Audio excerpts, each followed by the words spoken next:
আসসালামু আলাইকুম। তো আজকে কিন্তু আমরা চলে আসলাম তাল খাইতে। তো এই যে দেখছেন একটি গাছ, তো এটা থেকে কিন্তু আজকে আমরা তাল পারবো অনেকগুলো। তো তাল পারার জন্য যে যে সবকিছু জিনিস প্রয়োজন, তো সবগুলো কিন্তু আমরা প্রায় রেডি করে ফেলেছি। তো আমি একটি ছোট গাছে উঠে গেলাম। এই কাঁঠাল গাছে প্রায় আমি টপে উঠে যাব। তো এই গাছের উপরে থেকে আমি কোটা দিয়ে তালগুলোকে পারার চেষ্টা করব। তো এখান থেকে আমি কাঁঠাল গাছের উপরে উঠে গেলাম। তো কাঁঠাল গাছ থেকে একদম কাঁচি দিয়ে তালের বাদার মধ্যে বাজিয়েছি। তো তালে বাঁধা অনেক টানাটানি পর তালে বাঁধাটি পড়েছে, কিন্তু এই বাঁধাটা পুরা ঝোপের ভিতরে পড়েছে। তো যার কারণে সেটাকে খুঁজে পাওয়া অনেকটাই কঠিন ছিল। তো অনেক খোঁজাখুঁজি পর সেটাকে পাওয়া হয়নি। তো এই দিক দিয়ে আমি আবার আরেকটি তালে বাঁধা ভেড়েছি, সেটা মধ্যে প্রায় 10-12টার মতো তাল ছিল।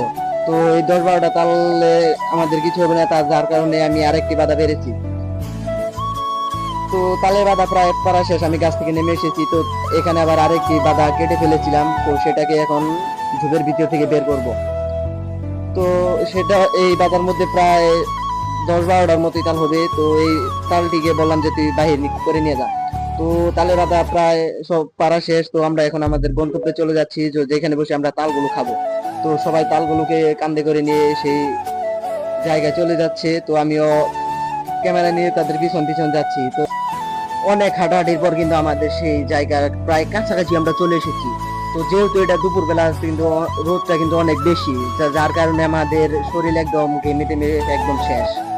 তো আমরা বললাম যে এখানে বাতাস আছে, তো এখানে আমরা তালগুলো রাখলাম।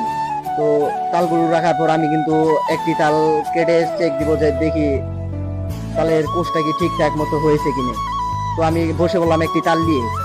তো তাল তাল কাটার পর দেখলাম যে না, মোটামুটি চলে আর কি বিচি।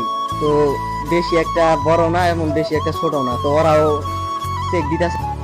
চেক দেওয়ার পর ওরা বলে যে না ভাই, মোটামুটি আর কি চলে। তো আমরা কিন্তু আরো অনেক গাছে তাল আছে, তো এগুলো কিন্তু আমরা আরো প্রায় 15-10-12 দিন পর আমরা এই তালগুলো পারবো।